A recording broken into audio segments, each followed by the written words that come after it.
톨스토이가 이런 얘기를 한 적이 있습니다. 이 세상에서 가장 중요한 사람은 누구냐? 사람들은 부모다, 자식이다, 친구다, 사랑하는 연인이다, 그렇게 얘기하지만 난 그렇게 생각하지 않는다. 나는 이 세상에서 가장 중요한 사람은 지금 내가 만나는 사람이라고 생각한다. 왜냐하면 어쩌면 지금 내 앞에 앉아있는 이 사람은 내가 내 인생에서 마지막으로 만나는 사람이 될지도 모르기 때문이다. 그런 얘기예요. 우리에게 과연 미래가 있을까요? 미래라는 시간은 사실은 존재하지 않습니다. 우리 머리에 있는 기억 속에 과거가 있고 또 우리 기억 속에 미래가 있겠지 하는 기대가 있는 것이지 오늘 죽으면 미래는 존재하지 않습니다. 물론 과거도 존재하지 않죠. 저는 지난 17년 동안 하나님의 말씀을 전할 때 비교적 무거운 주제를 중심으로 해서 설교를 해왔습니다. 인생은 가벼운 것도 있지만 그러나 무거운 것이 더 많습니다. 산다는 건 결코 녹록한 게 아니거든요. 물론 사람들이 생각할 때 세상살이가 피곤하고 지치고 고단한데 교회 가면 그래도 목사님이 좀 우스개 얘기도 하고 또 웃기기도 하고 잘 될 것이다. 걱정하지 마라. 믿기만 하면 된다. 이런 얘기를 해야 우리가 좀 희망도 가질 수 있고 좀 여유도 가질 수 있지 않겠느냐. 그런 얘기를 많이 해요. 맞는 얘기입니다. 그러나 저는 또 역으로 생각을 합니다. 가장 호탕한 웃음은 눈물에서 나온다고 생각을 합니다. 좁은 문으로 들어가는 사람만이 넓은 들판에서 인생을 노래할 수가 있습니다. 성경은 결코 인생이 그리 녹록하다고 얘기하지 않습니다. 그렇기 때문에 우리가 너무 가벼운 주제로만 설교를 듣다 보면 인생 자체가 너무 가벼워져요. 그리고 이런저런 어려운 시련이 주어지면 감당을 못합니다. 그래서 저는 그래도 좀 무거운 주제로 하나님의 말씀을 전하는 것이 내가 해야 할 몫이 아닌가 그리 생각을 해서 그렇게 설교를 해왔어요. 하나님께서 허락하시면 내년에도 저는 추수감사절 예배에 여러분과 더불어 같이 예배를 드릴 거예요. 그러나 우리는 미래는 모릅니다.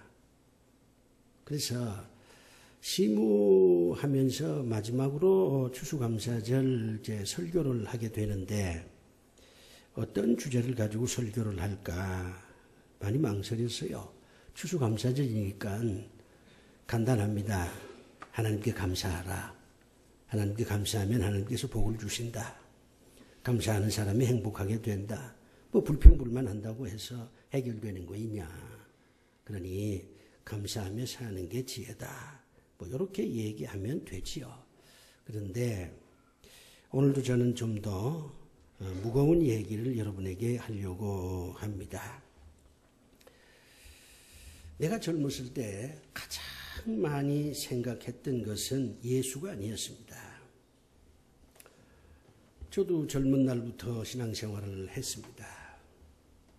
그런데 교회는 다녔지만 내가 가장 많이 생각한 건 예수는 아니었어요. 꿈도 아니었습니다. 젊은 날 모든 사람들이 특허처럼 얘기하는 게 꿈이잖아요. 난 이렇게 되고 싶다. 나는 뭐가 되고 싶다. 그런데 그것도 아니었습니다. 물론 사랑도 아니었습니다. 예수나 꿈이나 사랑을 생각하기에는 내 처지가 너무 어려웠어요. 저는 청력 장애를 지니면서 일주일이면 몇 번 병원에 다니는 그런 삶을 살았습니다. 근데 이제 의사가 이거 고칠 수 없다는 거예요. 그리고 이게 더 진행이 되면 뇌망염까지 걸린다. 그러면 죽는다. 그런 얘기예요. 그렇기 때문에 내가 그때 생각한 거는 가능성이었어요. 내가 살 수가 있을까? 내가 살 수가 있을까? 삶에 대한 가능성, 그런 거에 대해서 많이 생각을 했습니다. 그 가능성을 찾으려고 무진 노력을 했습니다. 그런데 가능성은 어디에도 없었어요. 학교를 그렇게 열심히 다녔지만 학교는 나에게 가능성을 가르쳐 주질 않았습니다. 병원에 그렇게 열심히 다녔지만 의사는 점점 심해진다는 얘기만 하지 좋아진다 그런 얘기를 하질 않았어요. 좋은 부모님이 계셨죠. 그러나 부모님은 저한테 위로의 말은 많이 하셨지만은 그건 어디까지나 위로의 말이었지 가능성의 말은 아니었습니다. 친구도 물론 있었죠. 그러나 그 친구들은 나의 아픔을 제대로 이해를 못했어요. 그러니 이 가능성, 내가 과연 살 수 있을까? 이것을 찾을 데가 없었어요. 그런데 어느 날이지요. 교회에서 부흥회를 했어요. 요즘 현대인들이 너무 교만하고 건방지고 똑똑하고 그래서 부흥회 같은 걸 안 하려고 그러지요. 그 얘기가 그 얘기지. 사는데 바쁜데 무슨 부흥회를 하냐. 그래서 부흥회를 하질 않습니다. 저희 교회도 17년 동안에 아마 4번 했을 거예요. 부흥회 한다고 해도 교인들이 오질 않으니까. 현대인들이 참 건방져졌어요. 그런데 도원동교회에서 부흥회가 있었어요. 이 부흥회의 주제는 가능성이었습니다. 예수만 믿으면 가능성이 있다는 거죠. 그러면서 예를 들어요. 아브라함을 보라. 아니 이게 애를 낳지 못했는데 하나님께서 축복해서 100세에 아들을 낳았지 않냐. 모세를 보라. 사람을 죽여서 호렙산에 도망가가지고 남의 집에서 처가살이 비슷하게 살면서 참 서럽게 40년을 살아서 나이가 80이 다 돼가지고 이제 관 위에 눕는 것 외에는 다른 길이 없는데 하나님께서 그를 이스라엘 민족의 위대한 지도자로 삼았지 않냐. 다윗을 보라. 이 다윗이 뭐 배운 게 있냐. 들판에서 양을 치다가 하루아침에 이스라엘의 왕으로 세움을 받았지 않냐. 베드로를 보라. 베드로가 뭐 배운 게 있냐. 그저 하루 종일 고기나 몇 마리 잡아서 시장에서 팔아가지고 그저 하루하루 사는 그런 사람 아니었냐. 사도 바울을 보라. 사람을 죽인 살인자 아니야. 그런데도 하나님께서 저들을 다 돌보셔서 아주 큰 인물로 세워줬지 않냐. 신앙이란 뭐냐? 가능성이다. 믿는 자에게 능치 못할 일이 없다. 그러니까 주님이 믿기만 하라. 그렇게 말씀하는 거 아니냐. 믿으면 된다. 그런 말씀을 이제 목사님이 하셨어요. 근데 이제 그분 목사님은요, 처음부터 마지막까지 주제가 가능성이야. 대개지 목사님들이 저녁에도 하고 낮에도 하고 새벽에도 하니까 이 설교 본문이 다 다르잖아요. 근데 이분은 처음에서부터 끝까지 성경 본문을 가능성에서 찾더라고요. 예수 믿기만 하라. 그러면 가능성이 있다.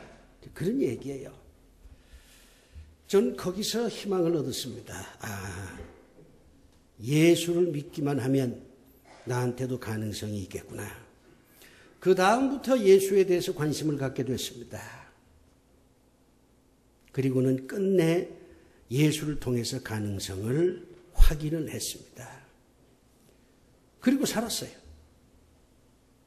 그리고 이만큼 인생 스토리를 만들어 냈습니다. 여러분은 어떻습니까? 여러분은 도대체 가능성을 어디서 찾으려고 합니까? 여러분이 배운 지식이 그렇게 대단할까요?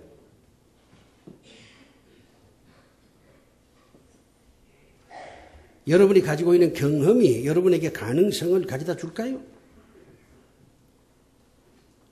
좋은 부모님이 여러분에게 가능성을 심어줄까요? 자식 잘 두었으니까 그 자식이 노후에 늙어가는 부모님한테 가능성이 될까요?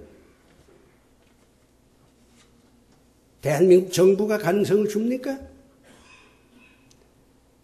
광화문에서 외쳤던 그 수많은 비명소리 같은 구호가 우리에게 가능성을 줍니까? 도대체 우리는 가능성을 어디에서 찾습니까? 나는 여러분에게 단언합니다. 가능성은 예수 그리스도를 통해서 찾으셔야 합니다. 주님이 떠날 때가 됐어요. 떠날 때는 마음이 비감해지지요. 제자들을 모아놓고 주님이 마지막으로 이제 당부하는 말씀을 쭉 하시는데 제자들을 보면서 주님이 가장 괴로워하는 게 있어요. 그게 뭐냐면 제자들이 가지고 있는 패배의식입니다. 지금까지 제자들은 주님에게 전적으로 의지하는 삶을 살았습니다. 주님이 다 해줬어요. 먹을 것도 주님이 해주셨고 입을 것도 주님이 다 해주셨고 그저 저들은 주님만 따라오면 신나는 인생을 살았어요. 주님이 기적을 행하면 그거 볼거리잖아요. 주변 사람들이 주님을 칭찬하면 덩달아 자기들도 기분이 좋았어요. 그런데 그 주님이 죽는다는 거예요. 나 떠난다는 겁니다. 제자들이 큰 걱정이 생겼어요. 야, 이거 주님이 떠나면 우린 어떻게 살 수 있을까? 내가 젊었을 때 고민했던 것을 제자들이 똑같이 고민하는 겁니다. 우린 어떡하라고? 이젠 우리도 틀렸구나. 좋은 시절 다 갔구나. 주님이 떠나면 우리는 이제 뭐 아무것도 아니야. 우리가 뭐 가진 게 있어야지. 세상 사람들도 우리를 조롱할 텐데. 다시 집으로 돌아가려고 하니 3년 동안 집을 떠난 사람이 갑자기 집에 돌아간다고 해서 무슨 가족들이 뭐 환영해 줄 리도 없고. 흔히 쓰는 말로 야, 우리가 이거 낙동강 오리알이 됐구나. 이렇게 탄식을 하는 겁니다. 이걸 저는 패배의식이라고 부릅니다. 주님이 그게 가장 걱정이에요. 그래서 제자들을 모아놓고 이 제자들의 패배의식을 치유해 주시려고 주님이 굉장히 노력을 합니다. 오늘 제가 읽은 이 말씀은 제자들이 가지고 있는 그 패배의식을 주님이 치유하고 있는 것입니다. 주님께서는 단적으로 이렇게 말합니다. 나 없어도 괜찮아. 나 없어도 너희들 잘할 수 있어. 가능성을 가지고 살아야 돼. 지금 주님이 그렇게 말씀하는 거예요. 근데 그 가능성은 단순한 구호로 되는 게 아니잖아요. 우리가 사랑하는 자녀들한테 희망을 가지라 말 한마디 한다고 해서 우리 자녀들이 희망을 갖습니까? 지금은 언어가 죽은 시대예요. 말로 사람을 감동시키는 시대가 아닙니다. 그야말로 말은 메아리가 되는 시대가 됐어요. 주님이 제자들 패배의식을 어떻게 하든지 좀 치유해 주려고 무진 애를 쓰는데 그냥 말 한마디로 되는 게 아니니까 차근차근 주님께서 제자들한테 3가지 약속을 합니다. 약속이 선물이잖아요. 그래서 저는 이 제목을 3가지 선물이라 그렇게 표현했습니다마는 주님이 3가지 약속을 합니다. 제자들 보고 내가 이 약속 꼭 지킬게. 그러니까 너희들 말이야 패배의식에서 벗어나 가능성을 가지고 살아. 나 떠나도 너희들 얼마든지 가능성을 가지고 살 수 있어. 이렇게 지금 주님이 말씀하시는 거예요. 그 3가지 선물의 첫 번째는 뭐냐면 너희들이 앞으로 말이야 내가 한 일보다 더 큰 일을 할 수 있을 것이야. 내가 너희들한테 약속하지. 내가 한 일보다 더 큰 일을 할 수 있도록 내가 도와줄게. 그러니 패배의식에서 좀 벗어나라. 주님이 그렇게 말씀을 합니다. 오늘 본문에 그렇게 나와 있잖아요. 뭐 여러분이 성경을 아까 들으셨습니다마는 12절 말씀 보니까 내가 진실로 벌써 진실로를 2번이나 강조합니다. 너희에게 이르노니 나를 믿는 자는 내가 하는 일을 그도 할 것이요 또한 그보다 큰 일도 하리니. 우리 주님이 제자들 보고 하는 얘기입니다. 너희들 내가 한 일을 보았지 않냐 3년 동안. 그런데 내가 떠나도 너희들은 내가 한 일보다 더 큰 일을 할 수가 있어. 큰 일을 할 수 있도록 내가 도와줄게.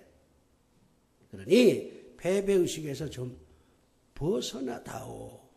주님이 그렇게 말씀하는 거예요. 주님이 하신 일이 뭘까요?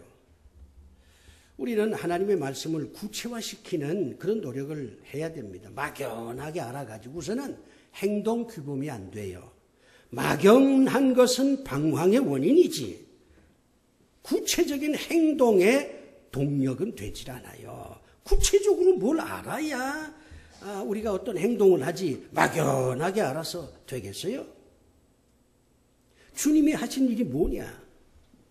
여러분 주님이 하신 일이 뭡니까? 대답하기가 쉽지가 않을 거예요. 주님이 많은 일을 하셨죠. 근데 그 많은 일을 정리를 하면 3가지예요. 첫째는 죄 문제를 해결하는 겁니다. 용서해 주는 거예요. 용서해 주는 거. 여러분 남 용서하는 거 쉽지 않습니다. 여러분 용서해 보셨어요? 용서를 안 해보셨으니까 용서가 얼마나 힘든 건지 잘 모르실 거예요. 주님은 용서하는 일을 하셨어요. 배신자도 용서했고 다 용서하는 겁니다. 2번째 주님이 하신 일은 뭐냐면 아주 어려운 상황을 극복할 수 있게 해주셨습니다. 성경에 보면 이제 어려운 상황은 크게 2가지입니다. 하나는 질병이고 또 하나는 가난이에요. 그 시절 사람들이 무척 가난했거든요. 그러니까 예수님께서 그 가난한 사람들 다 자리에 앉게 해서 5,000명도 먹이시고 4,000명도 먹이시고 그러잖아요. 가난, 어려운 상황입니다. 2번째는 병이에요. 병. 사람이 병들면요 참 어려워지지요. 그래서 주님께서 병을 많이 고쳤잖아요. 3번째는 무의미를 해결하는 겁니다. 우리가 산다는 것은 의미를 추구하는 거예요. 그냥 먹고 사는 게 아니라니까. 그건 짐승도 하는 거예요. 우린 인간이잖아요. 인간은 의미를 추구하면서 사는 거예요. 그 의미가 얼마나 중요합니까? 근데 대부분의 사람들은 의미가 없기도 하고 잘못된 의미를 가지고 살아요. 그런데 주님은 참된 의미를 가르쳐 주는 겁니다. 이렇게 주님이 하신 일은 이런 거지요. 근데 우리 주님께서 제자들을 보고 너희들이 내가 한 이 일보다 더 큰 일을 할 수가 있어. 내가 그렇게 뒤에서 도와줄게. 그러니 그 패배의식에서 좀 벗어나라. 내가 뭐 하나님께로 돌아간다고 내가 죽는다고 뭐 너희들하고 영영 이별이냐? 그게 아니다. 나보다 더 큰 일을 할 수 있도록 내가 도와주마 하는 약속이 첫 번째 약속입니다. 2번째 약속은요. 기도 응답을 받을 수 있도록 해주마. 그렇게 약속을 합니다. 본문 14절 말씀 보면 내 이름으로 무엇이든지 내게 구하면 내가 행하리라. 13절 말씀 보면 너희가 내 이름으로 무엇을 구하든지 내가 행하리니 기도하면 내가 응답해 주겠다 하는 약속이에요.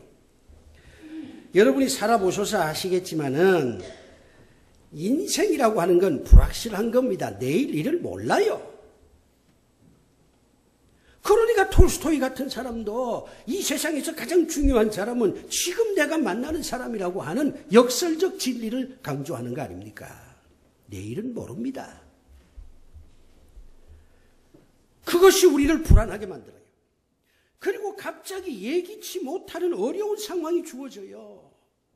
그럼 사람이 당황하게 돼 있어요. 위기를 극복하는 방법 중에 최고의 방법은 하나님께 기도하는 겁니다. 자, 물에 빠진 사람이 맨 먼저 하는 얘기가 뭡니까? 사람 살려줘 하지 않아요. 그게 뭐예요? 기도잖아요.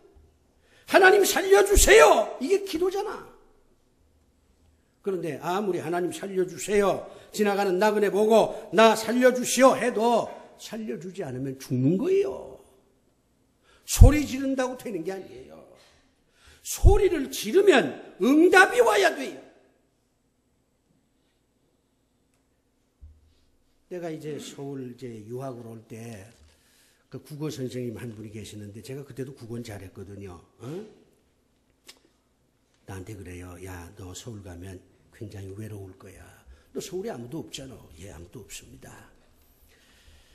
굉장히 힘들 것이다. 그러면 그때 어떻게 하냐면 서울역 앞에 남산이라는 산이 있다. 그 남산에 올라라. 남산에 올라서 서울시를 쫙 내다보면서 목이 터져라 내 이름을 불러보라. 그러면 저쪽에서 메아리가 들려올 것이다. 속으로는 내가 뭐 청력도 좋지 않은데 메아리를 내가 들을 수 있겠나 그런 생각을 했습니다만 선생님이 너무 진지하게 얘기하니까 알았습니다. 서울 왔거든요. 정말 서울 생활 힘들었어요.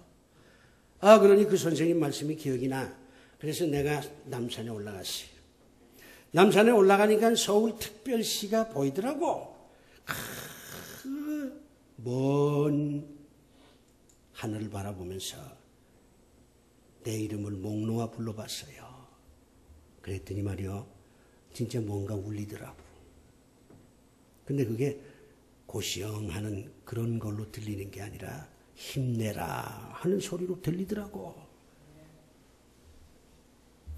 그래서 나 자살 안 했어요. 힘내라. 우리가 아무리 하나님 앞에 목매도록 기도를 해도 하나님께서 응답하지 아니하면 기도 자체가 고통이요, 아픔이요, 눈물이요, 피맺힘이 되는 것입니다.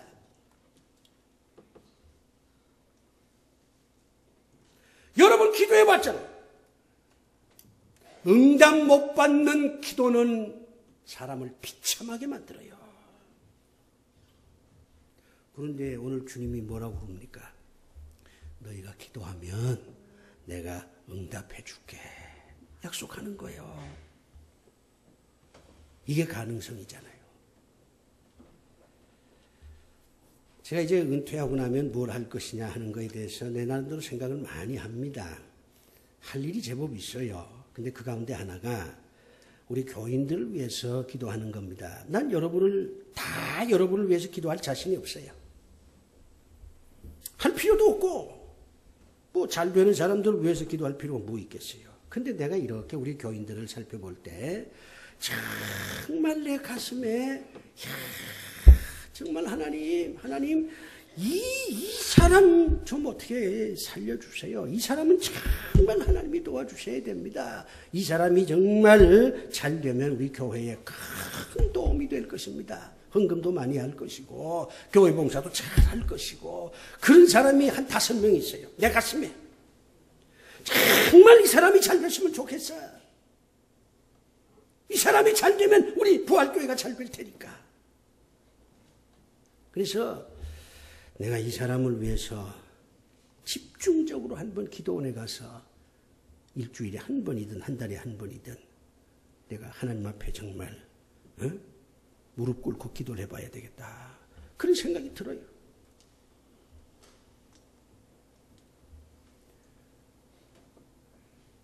기도하면 응답해 주겠다.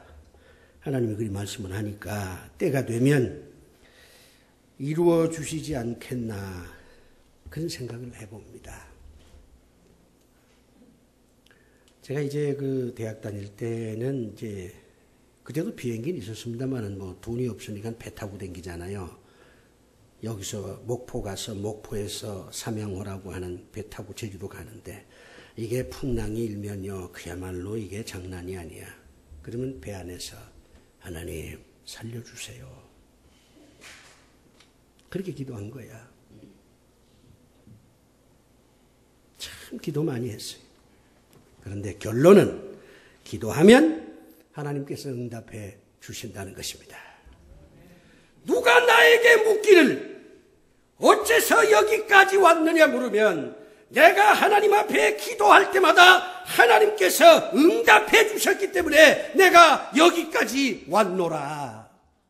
그렇게 말합니다. 17년 전에 지하실에서 교회를 시작할 때는 절망했어요. 그런데 그때는 한 달에 한 번씩 금식 기도를 했어요. 한 달에 한 번 금식 기도를 그건 3년 했습니다. 그리고 나하고 같이 금식 기도한 사람도 있어요.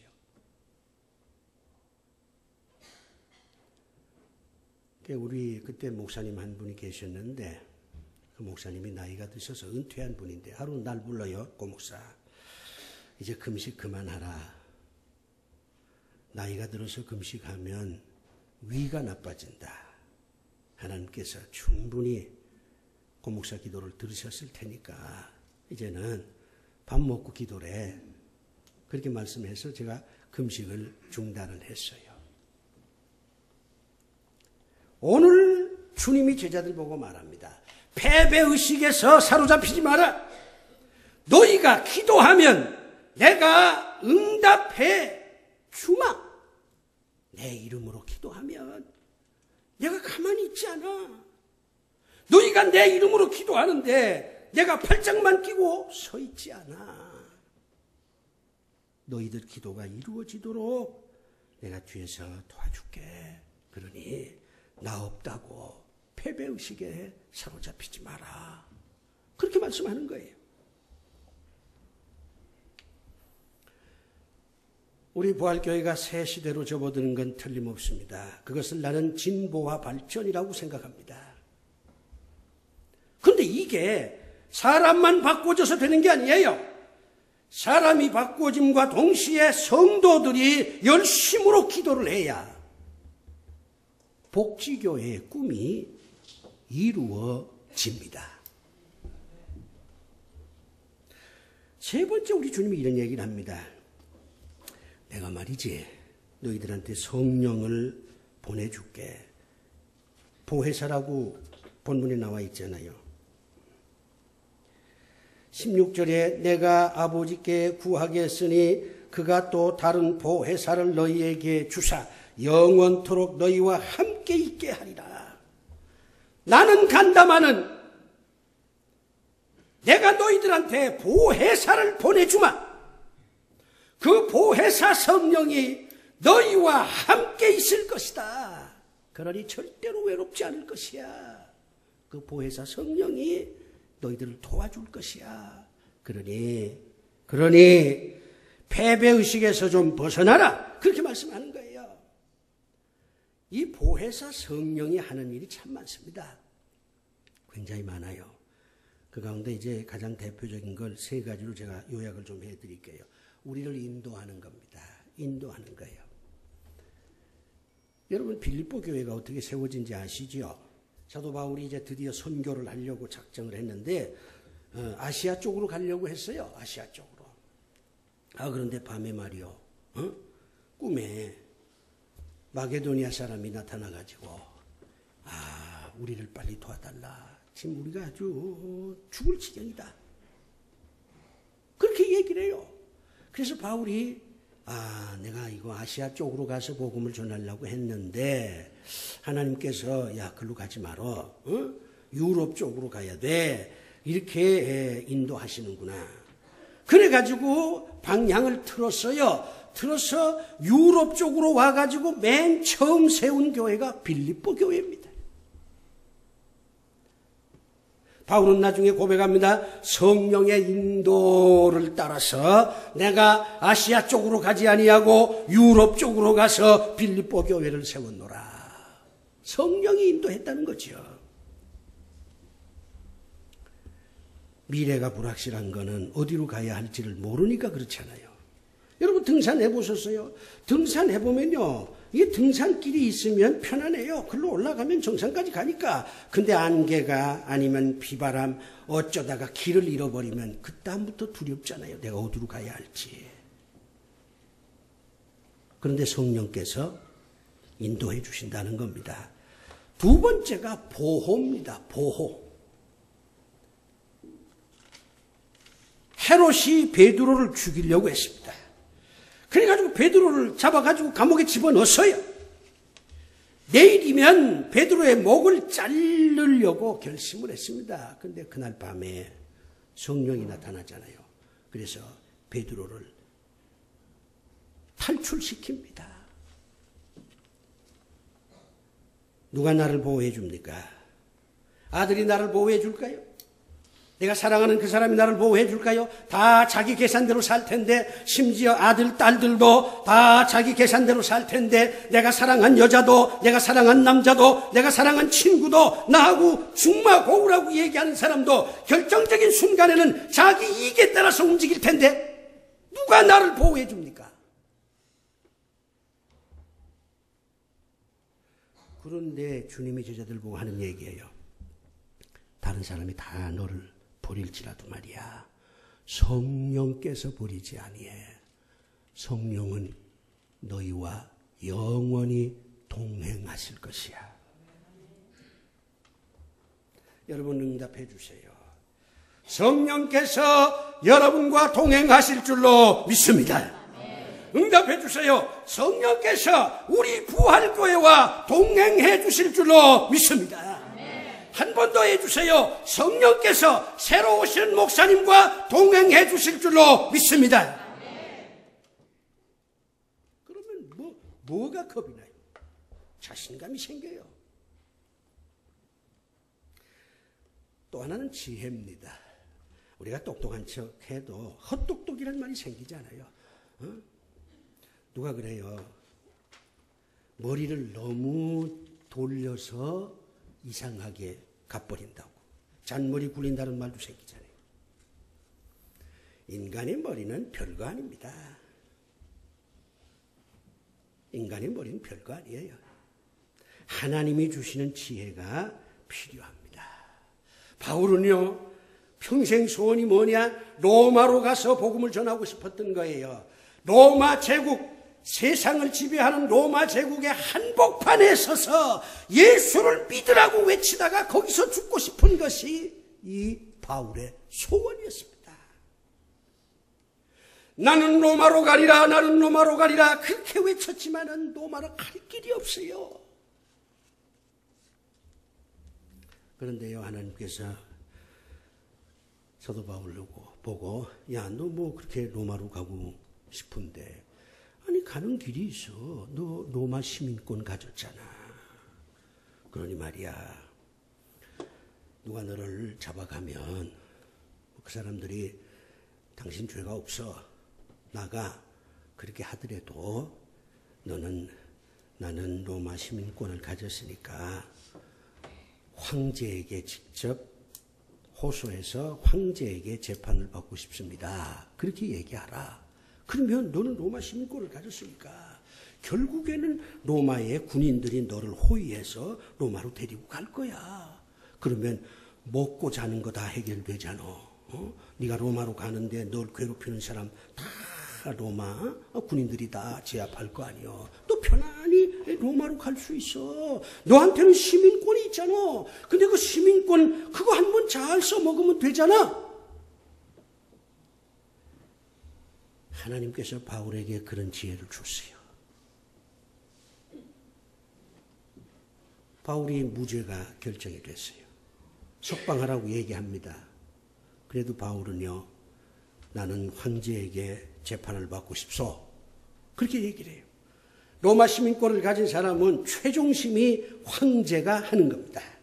그래서 결국은 사도 바울이 그 시민권을 잘 이용해서 그렇게 가고 싶었던 그 로마로 가서 거기서 복음을 전하다가 그 소원대로 거기서 죽은 거예요. 이게 지혜잖아요. 내가 가지고 있는 걸 어떻게 쓰느냐. 이거 지혜 아닙니까?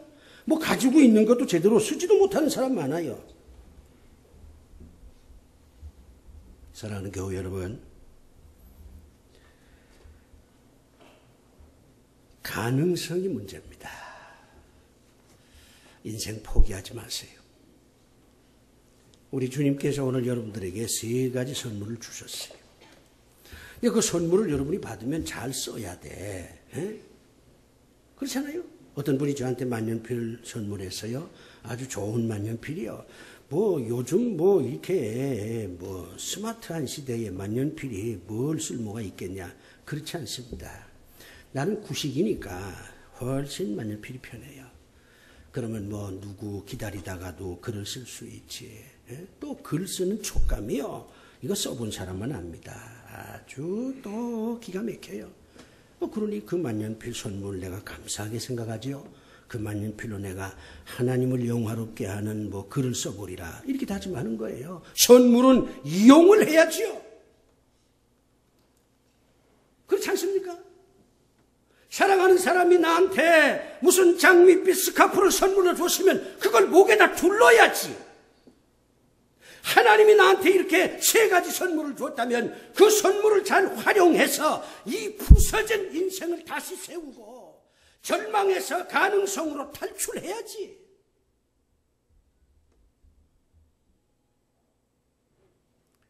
교회 여러분,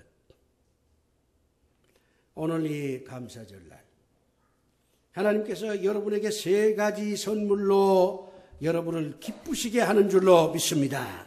하나님이 주신 이 3가지 선물을 잘 활용해서 한 번밖에 살 수 없는 이 아름답고 이 거룩하고 이 찬란한 인생을 풍성하게 사는 분들이 되시기를 주의 이름으로 축복합니다. 아멘. 기도합시다.